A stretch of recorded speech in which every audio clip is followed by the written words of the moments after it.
ఆయన రాజ్యం కొరకు ఏదైనా చేసావా? దేవుడి కొరకు ఏమైనా ఉందా? దేవుడు అన్న మాట నీ హృదయంలో ఉందా?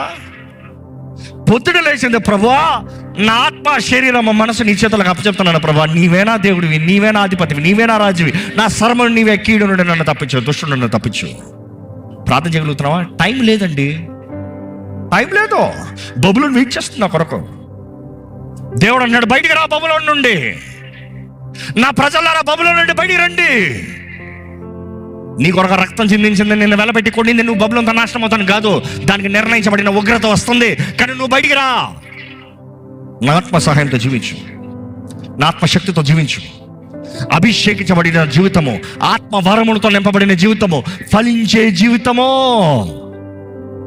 దేవుడు కోరేది మనమందరం ఆత్మఫలం ఫలించాలని. ఏముంది ఫలం నీలో? ఎంత ఉంది ఫలం నీలో? దేవుడు నిన్ను చూసి సంతోషపడతానికి.